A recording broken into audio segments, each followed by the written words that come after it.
Welcome back, folks. A quick turnaround for this week. This is our Russian Grand Prix preview here at the Backmarkers F1 Show. Glad that everybody is joining us again. In the second back-to-back race, we are heading to the Sochi Autodrom, and we're going to get right into it and recap all the things that happened this week after the Singapore Grand Prix and everything you need to know heading into Russia. It might be a little shorter podcast here just because it is a quick turnaround. Not much news going around right now in F1.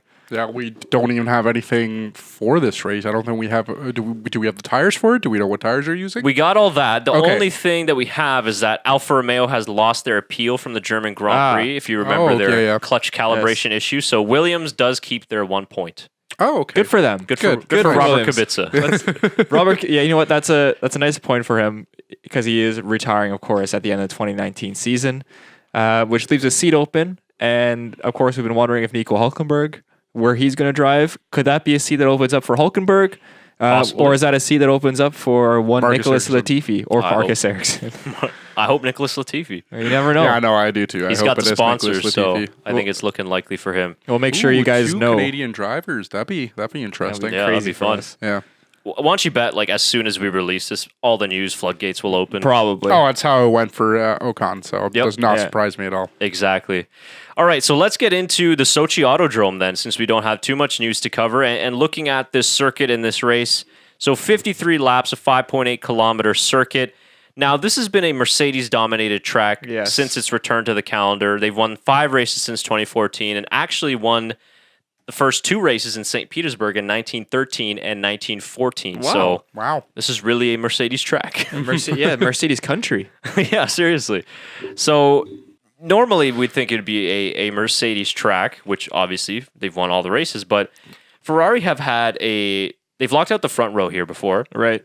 Couldn't capitalize on that win in 2017.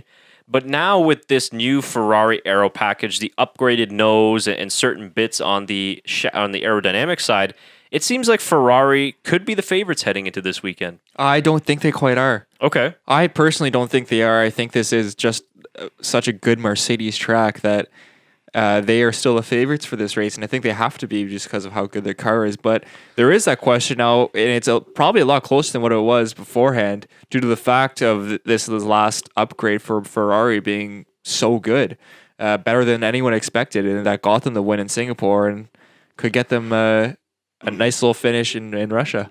But we also found out that Mercedes wasn't running the right kind of specs for that race either, right? So we could see a little bit of a different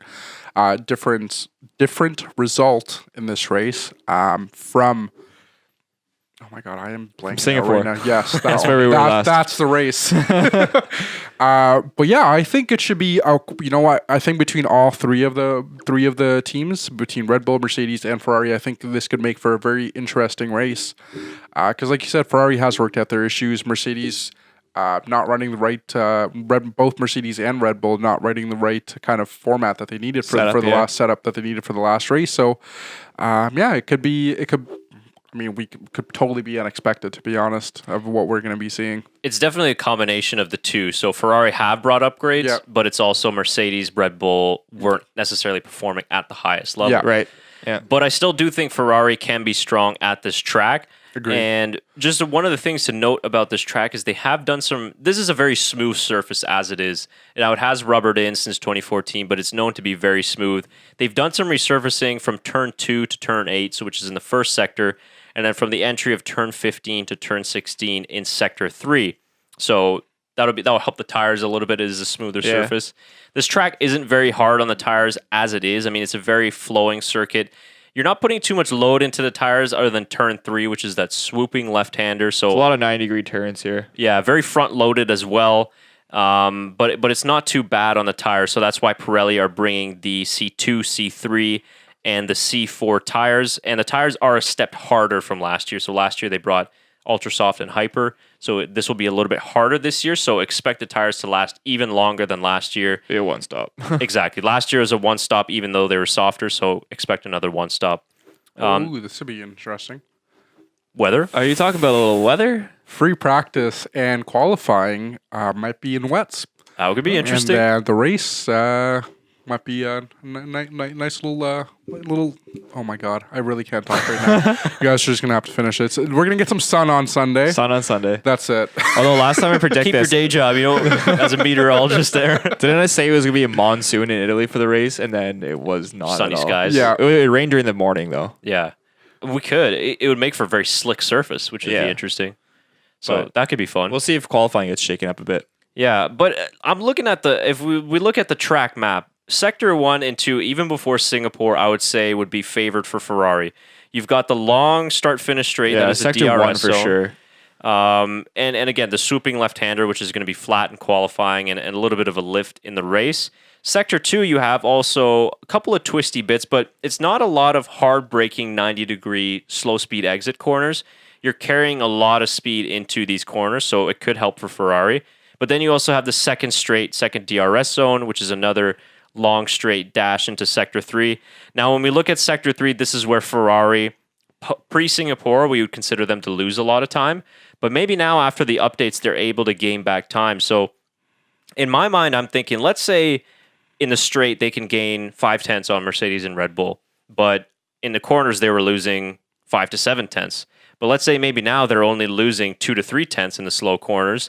They might be right there with Mercedes and Red Bull come Sector 3 at the end of the qualifying lap. Race pace is another question, if they can continue that race pace. But I think that it could be very, very close, I think, between the top three. And it's really a toss-em-up of who's going to win this weekend, I think. That's what we want going into these races is a who is going to win instead of this is a Mercedes track and expect a 1-2 from them. We're going to have hey, you know what? Someone could pull off a surprise here and really change the matter of this race. And as you mentioned, all 5 races have been won by Mercedes. And I'm sure that's, even the Russian fans going to the races you think would be a little sick of. They want another team to win. Yeah. Maybe. Maybe they want their countryman, Daniel Kvyat, to come He on the could win. podium or something. He could. Who knows? He Right? has won this season. It could happen again, but yeah, I mean, it's not been for lack of other teams not being competitive. It's just how it hasn't worked out. Obviously, Valtteri is returning to the scene of the crime last year, where Valtteri, it's James, made its debut. That's true. Obviously, if you guys remember, he had to give up the race lead. He got pole position. It's very friendly to Valtteri. He took, I believe, He's had his maiden pole here too, or maiden victory. Sorry, maiden victory here, right? Yeah, in he loves this 2017. track. Also set the lap record last year. There you go. So watch out for Valtteri Bottas. I think that Mercedes got a point to I prove. think we this should watch weekend. out for Valtteri Bottas basically curb stomping James if anything happens again. I don't know if he's got that in him though. I don't know. You saw that look in his eyes when that coffee spilled, man? Oof. Watch for Valtteri to go 3 seconds a lap slower. And than you know those. what? Him and then Sainz and Norris have what I would consider the best tire selection out of all the everyone there. Yeah, let's take a look at it because I'm kind of curious as to why Hamilton and the likes of Vettel only went with one set of the C2s. Yeah, me too. And I'm also a little curious on why Ricciardo and Raikkonen only went with one set of the medium tires, which is interesting as well. The yellow walled tires, Right. Only ones to do so. Yeah, I mean, I don't know. There's a lot of super softs going for the Ferraris as per usual. Hamilton with the most amount of mediums, 4 mediums for Hamilton. So I think that might work out because if the tire deg isn't that high on the medium, then they could just one stop going soft to medium. soft to medium. And maybe Ferrari are trying to do the same, although that they've had more success in race pace on the harder, the white sidewall, C2 or whatever it is at that weekend. So maybe Vettel and Ferrari are going to try and take the gamble and go onto those mediums. But I don't know if the race pace will be as good on the mediums for them. We'll have to wait and see. The smoother track surface in some of the corners and possibly rain as well, making it more slick. We're not exactly sure where it's going to be, but tire deg isn't that high at this track. So one stop is definitely most likely. But I thought that was interesting from the top 3 teams. Yeah, we'll see how that all plays out in terms of strategy. It's interesting because Ferrari with these new updates, Sochi might not be a good barometer of whether they're working or not. Suzuka will be interesting, for example, because that's a high load circuit, medium to high downforce as well, and there's not a lot of 90-degree corners, right? Singapore, Sochi, obviously more 90-degree corners, so maybe more friendly to the setup of the car, to the updates as well. But they could possibly pull off 4 wins in a row. Yeah. They could. what very I'm possible. curious about is to check what tires they're taking compared to Singapore. They're kind of following the same strategy as they did last week in terms of tires, or if it's trying something out differently for the other teams. Yeah, I'm gonna see if I can find what the tire allocation was from last week. You guys can just fill for a second. Yeah. Just talk about last race. We had Lewis Hamilton come out with the victory, right? Last race? Last race, yeah. In Singapore. In Singapore. No, in Russia. Sorry. Okay, yes. In Russia. And we talked about how Valtteri, he should have won that race. He should have won that race, yeah. And even, I believe, at the end of that race, Hamilton brought Valtteri on top of the podium. Oh, did he? With him. I believe. You know believe. what? That's a nice little gesture. No, it's not.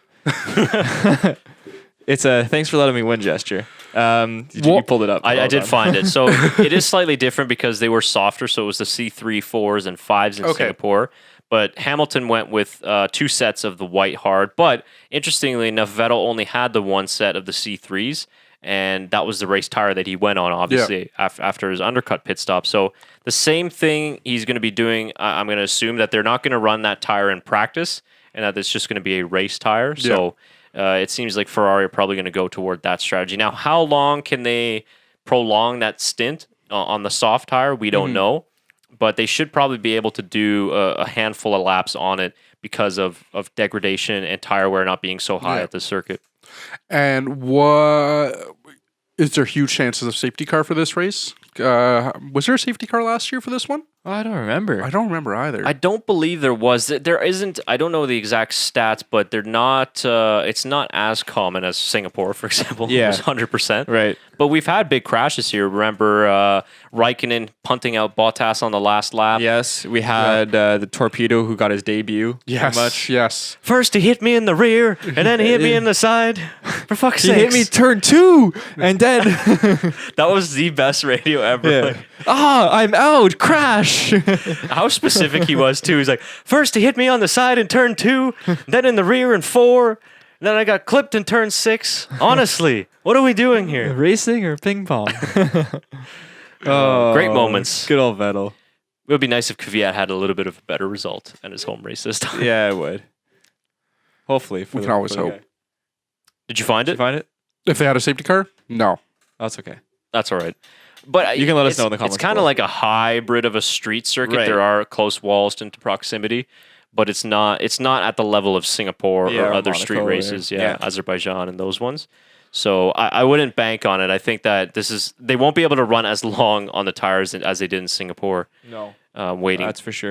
Playing that waiting game. So definitely not. But I guess we should do our predictions. Yeah. You guys can start. You can I'll go start. first. P3, I have Charles Leclerc in P3. In P2, Max Verstappen. Oh, we didn't even really talk about Red Bull. We didn't, and I think this is still a track that somewhat suits them. They can come out with a podium.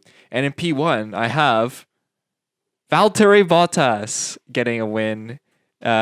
James says he will make it up to Valtteri, and that better happen in Russia. I think it has to happen. I think it has to happen in Russia. And I think Mercedes has the best car for this track. He's phenomenal at this track, and everything kind of works out that he gets the win in Russia. Okay. Also, sorry, just to add on to our point earlier, this is actually the race from last year that sparked a huge debate between team orders for everybody. Correct. So It's true. just wanted to put that in before we It might happen again. It was a similar situation with the championship Yeah. like it was last year. So But there was no safety cars, I can tell, in Russian Grand Prix last year. there you go. All right. So my predictions, I'm not going to predict. So I kind of have some lame predictions, but I don't want to curse it. So I will say that Ferrari will win their 4th race in a row. Wow. I think that Ferrari, for this track, their aero upgrades are going to work in combination with the straight line speed advantage that they've had all year. I think that Leclerc is in a great groove right now. He's on fire, not just in qualifying, in the race as well. I think Sebastian Vettel is back, ladies and gentlemen. That's right. He's back. And I think that he has got a great shot at winning this race. I just don't want to say that him or Charles will be P1 because they will curse it and they'll end up having like an engine failure or something. and my predictions are never right anyway. But so I think that a Ferrari will win this race. It'll be the 4th win in a row. And in P3, So you're saying it's a 1-2 for Ferrari? yeah, Okay. Just want to point that out there. yeah, yes. So you said it. I did 1-2. I just won't say whether it'll be Who's where? Charles or Vettel. Okay. So the 1-2 Flip for a Ferrari. coin. That's fine. Okay. And in P3, Max Verstappen. No Mercedes on the podium. That's right. Interesting. I don't know if James is going to get involved in that, That's bold. but I think that Valtteri might get a little racy, and I think that Mercedes will lose out a little bit. They seem like they've gotten just a slightly too bit comfortable with their championship lead, and I think that these other teams like Red Bull and Ferrari have got one up on them. But like you mentioned, this is a good track for Red Bull. Honda PU improvements, I think, will help them on the straight line. And remember, Max's race last year here in Russia was amazing. The overtaking that he did starting from the back of the grid. Now imagine he does that starting from 4th or 5th or even higher. Interesting. So I think that Red Bull and Ferrari are going to be two of the top teams to beat, but I think Mercedes will be close. And I also think I have a great chance of being completely wrong. So I agree with you there where I think Ferrari is going to have a good race, but I disagree with you with Charles Leclerc. I think he's going to bin this one. Whoa. Wow, no faith. No, it's not that I have no faith. I think It's gone too well for him. yes, that's pretty much it. I think he's doing too well, and I think that his last race he got a little bit too cocky, and I think to make up for his last race, I think he's going to push it a little bit too hard, like he did in qualifying in Singapore about 3 or 4 times, and I think that's just it. No, I don't want it. I don't want that to happen, obviously. But I think this is going to be the one where he kind of loses a little bit of control and gets himself back on the ground. But on top of that, I think it's going to be P3 Max Verstappen, P2 Valtteri Bottas, and I think it's going to be Sebastian Vettel first. Whoa. Wow. So all P1? 3 of us have Lewis Hamilton out of the podiums. Yeah. Which is hilarious. That never You know, happens. he's going to win it, but yeah. So we've jinxed it. It's confirmed Lewis Hamilton will win. There you go. That's the Russian whole Grand point of Prix. these predictions. All You right. heard it here first. We'll see what happens, right? And I want to point out that my dark horse from last one, that I called last time, killed it, Pure Gasly. So I'm going to say Pure Gasly again. Wow. Okay. Or Daniel Kvyat, My I'm dark not sure. horse will be Daniel Kvyat. Yeah, He's finally it's gonna, either Daniel Kvyat or Pure Gasly. he's gonna for me. finally have a good race at home. Yeah, Mine's Alex Albon good choice. Good choice. to potentially sneak up to 4th place. Ooh. Okay. Yeah, he's Jeez, been where do in you have between Hamilton? fifth to 7th since he's joined Red Bull. I'm pretty Yeah. sure, right? Yeah. He's progressing. Yeah. He's moving Eventually, his way we'll up. get to P3, the podium. But let us know your predictions down below. Are they as good as ours? Are they as bold as ours? Let us know in the Are comments they below. as wrong as ours? Yeah, exactly. Who do you think are the favorites heading into this weekend? If you've heard any news after this video drops, maybe drop it in the comments. Of course, obviously we record these before the weekend, so sometimes a lot of breaking news drops afterwards, as it always seems. But we try and stay up to date as much on our Twitter. You can follow us there at the Backmarkers F1Show. Same thing on Instagram. Anything else from you guys before the Russian Grand Prix? I think that's it. Yes, that's it. Awesome. Nice and quick, to the point. That's the point. Not I was much trying news to this think week. of some Russian phrase, but I couldn't remember how to buddy. say it, so I was like, never mind. I'm gonna, Spasiba. what does that mean? Thank you. Oh. Thank you. Okay. We'll brush up on our Russian when Kvyat gets on the podium this weekend, right? True. Exactly. All right. And also, our power rankings post Singapore Grand Prix will be dropping on Friday. And also, if you haven't already watched our Singapore recap, that is also available on our channel. So check those out, and we'll be back next week recapping the Russian Grand Prix. Till then, it's bye for now.